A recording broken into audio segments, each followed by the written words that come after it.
நீங்க print out போட்டு முடிச்ச பிறகு பார்த்தீங்கன்னா உங்களுக்கு வந்து கீழே வந்து அண்டர்டேக்கிங் ஃபார்ம் இருக்கும். அந்த பேஜ்லேயே பார்த்தீங்கன்னா கீழே வந்து அண்டர்டேக்கிங் லெட்டர் மாதிரி இருக்கும். அந்த அண்டர்டேக்கிங் லெட்டர் வந்து பார்த்தீங்கன்னா ஒரு பாக்ஸ் இருக்கும். அந்த பாக்ஸ்ல பார்த்தீங்கன்னா மொத்தம் ஃபர்ஸ்ட் வந்து உங்க ஃபோட்டோ வந்து ஒட்டுற மாதிரி ஒரு ஸ்பேஸ் இருக்கும். அங்க வந்து உங்களுடைய ஃபோட்டோ வந்து ஒட்டணும். அதெல்லாம் ஞாபகத்துல வச்சுக்கோங்க. நீங்க அப்ளிகேஷன் அப்ளை பண்றப்ப என்ன ஃபோட்டோ நீங்க அப்லோட் பண்ணீங்களோ அதே ஃபோட்டோ தான் நீங்க சப்போஸ் NIT IITல ஜாயின் பண்றீங்களோ அங்க வரைக்கும் நீங்க அதே ஃபோட்டோ தான் நீங்க யூஸ் பண்ணணும். நடுவுல எந்த ஃபோட்டோஸும் சேஞ்ச் பண்ணக்கூடாதுன்னு சொல்லுவாங்க. அதனால நீங்க அப்ளிகேஷன் அப்ளை பண்றப்ப என்ன ஃபோட்டோ உடைய கட்ட விரல்ல வச்சுட்டு ஜஸ்ட் பிரஸ் பண்ணிட்டு அதில் கை நாட் வைக்கிற மாதிரி தம்பி பிரஷ் வச்சிருங்க. அதுக்கடுத்து சிக்னேச்சர் வந்து போட்டுறாதீங்க. சிக்னேச்சர் வந்து போடக்கூடாது. ஹாலுக்கு நீங்க உள்ள என்டர் ஆயிட்ட பிறகு ஹால் இன்விஜிலேட்டர் முன்னாடி தான் நீங்க உங்களுடைய கையெழுத்து போடணும். இந்த 2 டீடைல்ஸ் மட்டும் ஃபில் பண்ணிட்டு உங்க அட்மிட் கார்டு வந்து எடுத்துட்டு போய்க்கோங்க. அட்மிட் கார்டு வந்து 4 பேஜஸ் இருக்கும். 4 பேஜஸ் நீங்க பிரிண்ட் அவுட் பண்ணி எடுத்துட்டு போயிடலாம். அதில் அந்த டீடைல்ஸ் மட்டும் ஃபில் பண்ணிட்டு கரெக்டாக எடுத்துட்டு போயிருங்க. அதான் ஃபில் இன் அட்மிட் கார்டு. அதுக்கடுத்து பார்த்தீங்கன்னா அட்டஸ்டட் காப்பி ஆஃப் இது வந்து பார்த்தீங்கன்னா இப்போ ஃபோட்டோ மிஸ் மேட்ச்னு யாருக்கெல்லாம் நடுவில் மெயில் வந்து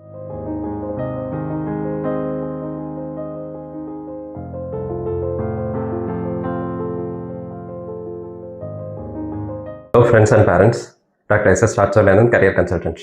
போன JEE மெயின்ஸ் வீடியோவில் பார்த்தீங்கன்னா சிட்டி இன்டிமேஷன் ஸ்லிப் அதை பற்றின டீட்டெயில்ஸ் அது எப்போ ரிலீஸ் ஆகுன்றதை பற்றி பார்த்துருந்தோம். அதே மாதிரி ஏதாவது ஃபோட்டோ மிஸ் மேட்ச் ஏதாவது ஆயிருந்துச்சுன்னா அந்த டீட்டெயில்ஸ்லாம் எப்படி ரெக்டிஃபை பண்ணி அதுக்கு ஒரு அட்டஸ்டேஷன் காப்பி வாங்கி அதை எப்படி அப்லோட் பண்ணுறதுன்றதை பற்றி போன வீடியோஸில் நம்ம பார்த்துருந்தோம். இந்த வீடியோவில் அட்மிட் கார்டு வந்து ரிலீஸ் பண்ணியிருக்காங்க. அந்த அட்மிட் கார்டு வந்து எப்படி டவுன்லோட் பண்ணுறது, எக்ஸாம் அன்னைக்கு நம்ம வந்து என்னென்ன டீட்டெயில்ஸ்லாம் நம்ம எடுத்துகிட்டு போகணும் அப்படின்றத பற்றி மட்டும் இந்த வீடியோவில் நம்ம பார்ப்போம். சேனல் இன்னும் சப்ஸ்கிரைப் பண்ணாதவங்க சப்ஸ்கிரைப் பண்ணிக்கோங்க. வாங்க வீடியோக்குள்ளே போகலாம். JEE மெயின் 2026 செஷன் 1ன்றது ஜனவரி மந்தில் நடக்கும். ஜனவரி 2026 நடக்குன்றது நமக்கு ஏற்கனவே தெரியும் நமக்கு. ஸோ இதுக்கு ஏற்கனவே நம்ம அப்ளை பண்ணி என்னென்ன ப்ரொசீஜர் இந்த டீட்டெயில்ஸ் எல்லாமே வந்துருச்சு. இப்போ நமக்கு வந்து அட்மிட் கார்டு ரிலீஸ் பண்ணியிருக்காங்கன்னு சொல்லியிருக்காங்க. ஸோ ஜனவரி செஷன் 1 எந்தெந்த டேட்ஸில் நடக்குதுன்னு பார்த்தீங்கன்னா 21, 22, 23, 24. அதுக்கடுத்து பார்த்தீங்கன்னா 26 ரிபப்ளிக் டேன்றதால 25 ஃப்ரீ விட்டாங்க, 27 ஃப்ரீ விட்டாங்க. அதுக்கு அடுத்தது பார்த்தீங்கன்னா 28 போட்டிருக்காங்க, 29 போட்டிருக்காங்க.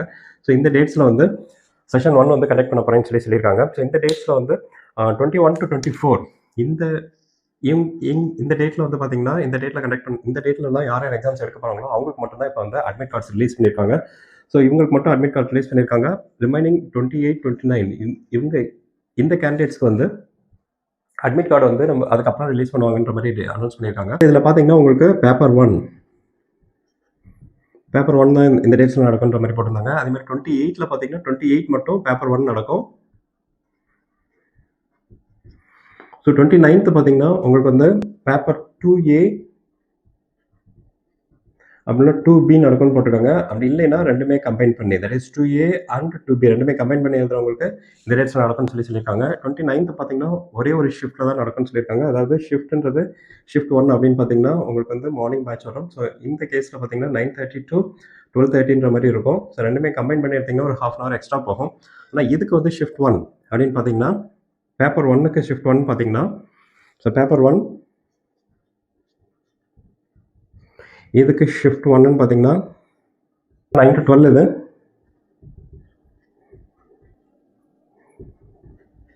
இது வந்து க்ளோஷர் டைம், அதாவது கேட் க்ளோஷர்னு சொல்லுவாங்க.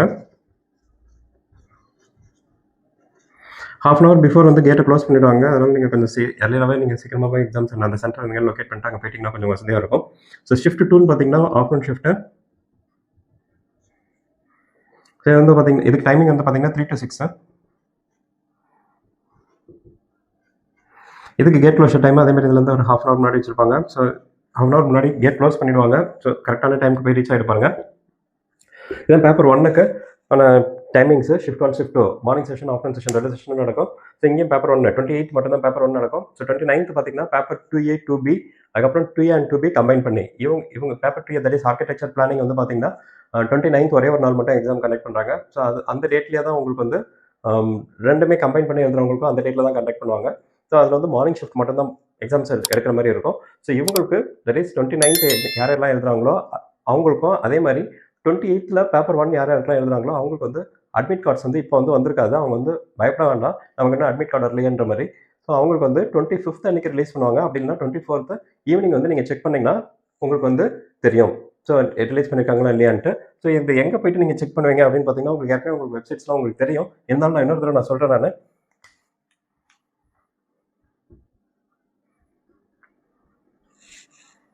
JEE-main.nta.nic.in அப்படின்னு கூகுளில் நீங்கள் சர்ச் பண்ணிங்கன்னா போதும். JEE-main.nta.nic.in.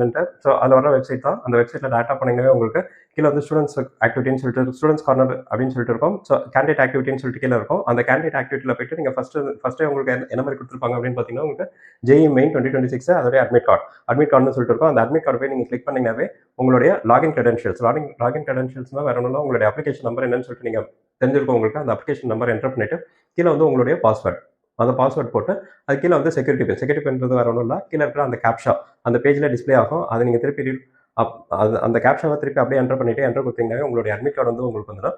அட்மிட் கார்டில் என்னென்ன டீட்டெயில்ஸ்லாம் உங்களுக்கு தெரியும் அப்படின்னு பார்த்தீங்கன்னா, அட்மிட் கார்டில் வந்து ஃபர்ஸ்ட் வந்து நீங்கள் எந்த சென்டரில் போயிட்டு எக்ஸாம் எழுத போறீங்க அப்படின்றது வந்து உங்களுக்கு தெரியும். ஃபர்ஸ்ட் சென்டர் தெரியும். அதுக்கப்புறம் எந்த டேட்டில் எழுத போறீங்கன்னு தெரியும். அதுக்கடுத்தது எந்த ஷிஃப்ட்டில் எழுத போறீங்கன்னு சொல்லிட்டு உங்களுக்கு தெரியும். 3 டீட்டெயில் வந்து கரெக்டாக இருக்கான்னு சொல்லிட்டு பார்த்துக்கோங்க. அதுக்கடுத்தது வந்து QR கோடுன்னு சொல்லிட்டு ஒன்று இருக்கும், பார் கோடு இருக்கும். இந்த ரெண்டு டீட்டெயில்ஸும் உங்களுக்கு கரெக்டாக பிரிண்ட் ஆயிருக்கான்னு சொல்லிட்டு உங்களுக்கு பார்த்துக்கோங்க. ஒன்ஸ் நீங்கள் அதை பார்த்துட்டீங்கன்னாவே இதை டவுன்லோட் பண்ணி PDF டவுன்லோட் ஆகிடும். டவுன்லோட் பண்ணிட்டு இதை வந்து பிரிண்ட் அவுட் எடுத்து வச்சுக்கோங்க. பிரிண்ட் அவுட் எடுக்கிறது வந்து 2 காப்பி போட்டு வச்சுக்கோங்க. சரி, நீங்கள் பிரிண்ட் அவுட் போட்டு முடிச்சிட்ட பிறகு நீங்கள் என்ன பண்ணணும் அப்படின்றத நம்ம பார்ப்போம். நீங்கள் பிரிண்ட் அவுட் போட்டு முடிச்சிட்ட பிறகு பார்த்தீங்கன்னா உங்களுக்கு வந்து கீழே வந்து அண்டர்டேக்கிங் ஃபார்ம் ஒன்று இருக்கும். அந்த பேஜ்லேயே பார்த்தீங்கன்னா கீழே வந்து அண்டர்டேக்கிங் லெட்டர் மாதிரி ஒன்று இருக்கும். அந்த அண்டர்டேக்கிங் லெட்டரில் வந்து பார்த்தீங்கன்னா ஒரு பாக்ஸ் இருக்கும். அந்த பாக்ஸில் பார்த்தீங்கன்னா மொத்தம் ஃபர்ஸ்ட் வந்து உங்கள் ஃபோட்டோ வந்து ஒட்டுற மாதிரி ஒரு ஸ்பேஸ் இருக்கும். அங்கே வந்து உங்களுடைய ஃபோட்டோ வந்து ஒட்டணும். நல்லா ஞாபகத்தில் வச்சுக்கோங்க. நீங்கள் அப்ளிகேஷன் அப்ளை பண்ணுறப்ப என்ன ஃபோட்டோ நீங்கள் அப்லோட் பண்ணீங்களோ அதே ஃபோட்டோ தான் நீங்கள் சப்போஸ் NIT IITயில் ஜாயின் பண்ணுறீங்களோ அங்கே வரைக்கும் நீங்கள் அதே ஃபோட்டோ தான் நீங்கள் யூஸ் பண்ணணும். நடுவில் எந்த ஃபோட்டோஸும் சேஞ்ச் பண்ணக்கூடாதுன்னு சொல்லுவாங்க.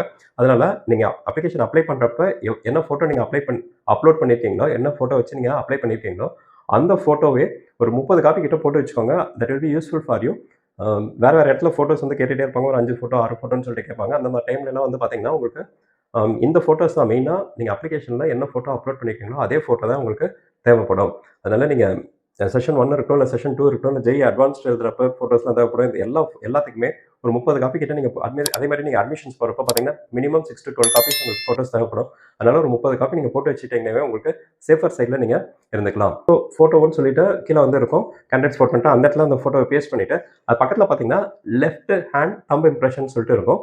அந்த லெஃப்ட் ஹேண்ட் தம்ப் இம்ப்ரெஷனில் போயிட்டு நீங்கள் வந்து ஒரு rubber band that is stamp bad இருக்கும். ஸ்டாம்ப் பேடில் வந்து நீங்கள் உங்கள் கையை வச்சுட்டு கைவிரல் தட் இஸ் கட்டவரல் லெஃப்ட் ஹேண்டில் இருக்கிற கட்டவரலை வச்சு ப்ரெஸ் பண்ணிவிட்டு நீங்கள் அதில் வந்து ஜஸ்ட் கையொப்பம் விடுற மாதிரிங்க கை நாட்டு வைப்பாங்களா அது மாதிரி வச்சு ஜஸ்ட் அது மாதிரி வச்சுட்டு விட்டிங்கனாவே போதும். இந்த 2 டீட்டெயில் மட்டும் நீங்கள் ஃபில் பண்ணிவிட்டு பக்கத்தில் சிக்னேச்சர்னு இருக்கும். சிக்னேச்சர் வந்து நீங்கள் இப்போ போடக்கூடாது. நீங்கள் ஹாலுக்கு என்டர் ஆகிட்ட பிறகு ஹால் இன்விஜிலேட்டர் வருவார். அவங்க முன்னாடி தான் நீங்கள் அந்த இடத்துல நீங்கள் உங்கள் சைன் பண்ணணும். இந்த 2 டீட்டெயில் ஃபில் பண்ணிவிட்டு இது கூட வேறு என்னென்ன டீட்டெயில்ஸ் எடுத்துகிட்டு போகணுன்றது நான் சொல்கிறேன். அந்த டீட்டெயில்ஸ் மட்டும் நீங்கள் எடுத்துகிட்டு நீங்கள் எக்ஸாம் சென்டருக்கு கொஞ்சம் கரெக்டான டைமுக்கு போயிடுங்க. ஷிஃப்ட் 1 இருந்துச்சுன்னா நீங்கள் 8:30க்கு முன்னாடி போயிட்டு தட் இஸ் கேட் க்ளோஷர் வந்து 8:30 இருக்கும். அதனால் நீங்கள் 7 o'clockலாம் நீங்கள் ரிப்போர்ட்டிங் சென்டரில் வந்து ரிப்போர்ட் பண்ணுற மாதிரி இருக்கும்.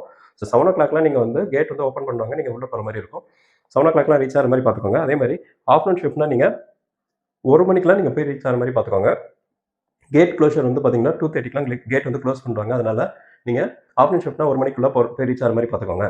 ஸோ எக்ஸாம் டேட் அன்றைக்கி பார்த்தீங்கன்னா நீங்கள் எக்ஸாமினேஷன் சென்டருக்கு ஒரு 2 hours பிஃபோராகவே நீங்கள் போய் ரீச் ஆகிடுங்க. அட்மிட் கார்ட்லேயே உங்களுக்கு தெளிவான அந்த டீட்டெயில்ஸ் பார்த்துட்டு என்ன டைமிங்கு, என்ன காலேஜ், என்ன லொக்கேஷன் அதெல்லாமே பார்த்து வச்சுட்டு நீங்கள் 2 hours முன்னாடி வந்து போயிட்டு ரீச் ஆகிற மாதிரி பார்த்துக்கோங்க. அப்படி போகிறப்ப நீங்கள் என்னென்ன டீட்டெயில்ஸும் நீங்கள் கையில் எடுத்துகிட்டு போகணும் அப்படின்னு பார்த்தீங்கன்னா உங்களுடைய ஃபில்ட் இன் அட்மிட் கார்டு. அது என்ன ஃபில்ட் இன் அட்மிட் கார்டுனா நீங்கள் பிரிண்ட் அவுட் போட்டு வச்சுருப்பீங்க. அந்த பிரிண்ட் அவுட் போட்டு வச்சதில் ஃபோட்டோ ஒட்ட வேண்டிய இடத்துல ஃபோட்டோ ஒட்டிடுங்க. அதே மாதிரி தம்ப் இம்ப்ரெஷன் ஸ்டாம்ப் பேடில் வந்து இடது கை உடைய கட்டை வரலில் வச்சுட்டு ஜஸ்ட் ஒரு ப்ரெஸ் பண்ணிவிட்டு அதில் கை நாட்டு வைக்கிற மாதிரி தம்ப் இம்ப்ரெஷன் வச்சுருங்க. அதுக்கடுத்தது சிக்னேச்சர் வந்து போட்டுறாதீங்க. சிக்னேச்சர் வந்து போடக்கூடாது. ஹாலுக்கு நீங்கள் உள்ளே என்டர் ஆகிட்ட பிறகு ஹால் இன்விஜிலேட்டருக்கு முன்னாடி தான் நீங்கள் உங்களுடைய கையெழுத்து போடணும். இந்த 2 டீட்டெயில்ஸ் மட்டும் ஃபில்அப் பண்ணிவிட்டு உங்கள் அட்மிட் கார்டு வந்து எடுத்துகிட்டு போய்க்கோங்க. அட்மிட் கார்டில் வந்து 4 பேஜஸ் இருக்கும். 4 பேஜஸ் நீங்கள் பிரிண்ட் அவுட் பண்ணி எடுத்துகிட்டு போயிடலாம். அதில் அந்த டீட்டெயில்ஸ் மட்டும் ஃபில் பண்ணிவிட்டு கரெக்டாக எடுத்துகிட்டு போயிடுங்க. அதான் ஃபில்ட் இன் அட்மிட் கார்டு. அதுக்கடுத்து பார்த்தீங்கன்னா அட்டஸ்டட் காப்பி ஆஃப் ஃபோட்டோ. இது வந்து பார்த்தீங்கன்னா இப்போ ஃபோட்டோ மிஸ் மேட்ச்னு யாருக்கெல்லாம் நடுவில் மெயில் வந்துருந்துச்சோ, அதாவது January 7th வந்து ஒரு நோட்டிஃபிகேஷன் வந்துருந்துச்சு. ஸோ இந்த January 7th நோட்டிஃபிகேஷன் படி யாருக்கெல்லாம் மெயில் வந்துருந்துச்சோ அவங்க மட்டும்தான் இதுக்கு வந்து எடுத்துகிட்டு போகணும். இது வந்து எல்லாருமே எடுத்துகிட்டு போகணும்னு அவசியம் கிடையாது.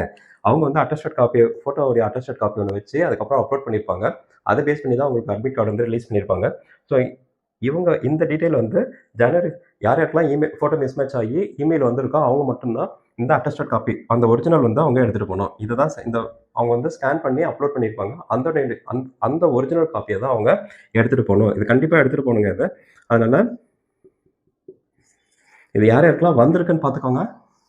வந்து நீங்கள் அப்லோட் பண்ணியிருப்பீங்க. அப்லோட் பண்ணிக்கிறவங்க வந்து கரெக்டாக எடுத்துகிட்டு போயிட்டு பாருங்கள். அதுக்கடுத்து பார்த்தீங்கன்னா ஒரிஜினல் ஐடி ப்ரூஃபு நீங்கள் அப்ளிகேஷன் அப்ளை பண்ணுறப்போ உங்களுடைய ஐடி ப்ரூஃப் வந்து நீங்கள் ஆதார் கார்டு நீங்கள் அப்ளை பண்ணியிருந்தீங்கன்னா அப்லோட் பண்ணியிருந்தீங்கன்னா அந்த ஒரிஜினல் ஆதார் கார்டு வந்து நீங்கள் எடுத்துகிட்டு போகணும். இது மறந்துடாதீங்க. அதுக்கடுத்தது பார்த்தீங்கன்னா பாஸ்போர்ட் சைஸ் ஃபோட்டோ. ஜெனரலாக ஒரே ஒரு நம்பர் மட்டும் இருந்தால் போதும். நீங்கள் எதுக்கும் 2 காப்பி வச்சுக்கோங்க. இதை வந்து நீங்கள் அங்கே உள்ள போயிட்டு சைன் பண்ணுவீங்க. சைன் பண்ணுற இடத்துல உங்கள் ஃபோட்டோ பேஸ்ட் பண்ணி நீங்கள் சைன் பண்ணுவீங்க. அட்டெண்டன்ஸ் ஷீட் வரும். அட்டெண்டன்ஸ் ஷீட்டில் வந்து நீங்கள் சைன் பண்ணுவீங்க. அதில் வந்து உங்கள் ஃபோட்டோ பேஸ்ட் பண்ணி நீங்கள் சைன் பண்ணுறதுக்காக நீங்கள் அந்த ஒரு பாஸ்போர்ட் சைஸ் ஃபோட்டோ நீங்கள் எடுத்துகிட்டு போகணும். அதுக்கடுத்து பார்த்தீங்கன்னா பால் பெயிண்ட் பென்னு, வாட்டர் பாட்டில் இது ரெண்டுமே டிரான்ஸ்பரண்ட்டாக இருக்கணும்னு சொல்லியிருப்பாங்க. ஸோ டிரான்ஸ்பரண்ட்டாக இருக்கணும்னு சொல்லியிருப்பாங்க. வாட்டர் பாட்டில்னா நீங்கள் சப்போஸ் என்னால் தண்ணி குடிக்காமலாம் 3 மணி நேரம் எடுக்க முடியும் சார் அப்படின்ற பட்சத்தில் நீங்கள் வாட்டர் பாட்டில் எடுத்துகிட்டு போனால் போகலாம், பில்லாம் ஒன்றாலும் விட்டுடலாம். சரிங்களா? ஸோ பால் பென் பெண்ணு நீங்கள் ஒரு பால் பென் பெண்ணை எடுத்துகிட்டு போய்க்கோங்க. ஸோ இந்த டீட்டெயில்ஸ் எல்லாமே நீங்கள் எடுத்துகிட்டு போயிடணும்.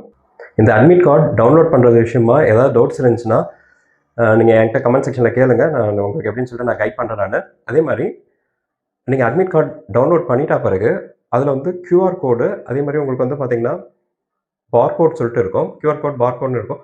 அதெல்லாம் வந்து கரெக்டாக பிரிண்ட் அவுட் வருதான்னு சொல்லிட்டு செக் பண்ணிக்கோங்க. சப்போஸ் அதில் ஏதாவது உங்களுக்கு கியூஆர் கோட், பார்கோடில் வந்து ஏதாவது சரியாக வரல அப்படின்ற பட்சத்தில் நீங்கள் என்ன பண்ணலாம் அப்படின்னு பார்த்தீங்கன்னா, அதுக்கு வந்து அவங்க ஒரு இமெயில் ஐடி கொடுத்துருக்காங்க. அந்த இமெயில் ஐடிக்கு நீங்கள் ஜஸ்ட் மெயில் பண்ணி நீங்கள் கேட்கலாம். உங்களுடைய அப்ளிகேஷன் நம்பரை அதில் என்டர் பண்ணிவிட்டு நீங்கள் அதில் மெயில் பண்ணி கேட்கலாம். அப்படி இல்லைன்னா நீங்கள் இந்த நம்பருக்கு கால் பண்ணி கூட கேட்கலாம். 01140759000. இந்த நம்பருக்கு நீங்கள் கால் பண்ணி கேட்கலாம். இது வந்து ஒர்க்கிங் ஹவர்ஸ் பார்த்தீங்கன்னா மார்னிங் 10 to ஈவினிங் 6 அந்த மாதிரி ஒர்க்கிங் ஹவர்ஸ் இருக்கும். ஸோ இந்த நம்பருக்கு நீங்கள் டேரெக்டாக கால் பண்ணி உங்களுடைய அப்ளிகேஷன் நம்பர், உங்களுடைய நேம் என்னன்னு சொல்லிட்டு சொன்னீங்கன்னா அவங்க ஏதாவது டவுட்ஸ் இருந்துச்சுன்னா அவங்க கிளாரிஃபை பண்ணிப்பாங்க. அதே மாதிரி நீங்கள் மெயில் அனுப்புனாலும் அனுப்பலாம். மெயில் எந்த மெயில் ஐடிக்கு நீங்கள் அனுப்பணும் அப்படின்னு பார்த்தீங்கன்னா jeemain@nta.ac.in இந்த மெயில் ஐடிக்கு நீங்கள் இமெயில் பண்ணி கேட்கலாம். ஸோ இந்த 2 டீட்டெயில்ஸ், இந்த ஒன்று கால் பண்ணி கேட்கணும்னா இந்த நம்பரை கால் பண்ணி கேட்கலாம். அப்படி இல்லைன்னா நீங்கள் மெயில் சென்ட் பண்ணி கேட்கணும்னா உங்களுடைய மெயில் ஐடியிலேருந்து நீங்கள் இந்த மெயில் ஐடிக்கு உங்களுடைய அப்ளிகேஷன் நம்பர் என்னென்னு ரெஃபரன்ஸ் நம்பரை போட்டு நீங்கள் மெயில் பண்ணி நீங்கள் கேட்டுக்கலாம். இது தவிர்த்து உங்களுக்கு வேறு ஏதாவது டவுட்ஸ் இருந்துச்சுன்னா நீங்கள் கமெண்ட் செக்ஷனில் கேளுங்க. நீங்கள் I will be helping you. Students, நீங்கள் ஏற்கனவே நல்ல ஒரு ஸ்ட்ராட்டஜி பிளானோட நீங்கள் ஒர்க் அவுட் பண்ணி நீங்கள் நல்லாவே ப்ரிப்பேர் பண்ணியிருப்பீங்க. என் சைட்லேருந்து உங்களுக்கு என்ன ஒரு அட்வைஸ் அப்படின்னு பார்த்தீங்கன்னா, ரிவிஷன் தாங்க one of the most important tool. நீங்கள் எவ்வளோ தான் படிச்சிங்கனாலும் சரி, எத்தனை தடவை நீங்கள் படித்தது ரிவைஸ் பண்ணியிருக்கீங்கன்றதை நீங்கள் சால்வ் பண்ணி போட்டு பார்த்துருக்கீங்கன்றது தான் உங்களுக்கு இருக்குது. ஸோ ரிவிஷன் வந்து கரெக்டாக பண்ணிக்கோங்க. எக்ஸாம்ஸ்க்கு முன்னாடி அது உங்களுக்கு போர்டு எக்ஸாம்ஸாக இருக்கட்டும், இல்லை என்டிஏ எக்ஸாம்ஸாக இருக்கட்டும், எந்த எக்ஸாம்ஸாக இருக்கட்டும், நீங்கள் எத்தனை தடவை நீங்கள் படித்ததை ரிவைஸ் பண்ணியிருக்கீங்களோ அவ்வளோ தூரம் உங்களுக்கு வந்து ஸ்டோர் ஆகிருக்கும். So it will be easy for you to grasp at the time of writing the எக்ஸாம்ஸை. அதனால் ரிவிஷன் வந்து கரெக்டாக வச்சுக்கு பாருங்கள். அதுக்கடுத்தது ஆன் டைமுக்கு கொஞ்சம் போய்க்கு பாருங்கள். இந்த டீட்டெயில்ஸ்லாம் மறக்காமல் முதல் நாளே எடுத்து வச்சுக்கோங்க. முதல் நாள் எடுத்து வச்சுட்டு ஆன் டைம் போயிட்டு பாருங்கள். It will B hazel free for you. அது எந்த ஒரு டென்ஷனும் இல்லாமல் ரிலாக்ஸ்டாக போயிட்டு நல்லபடியாக எக்ஸாம்ஸ் எழுதிட்டு வாங்க. Wish you all the best. Thank you.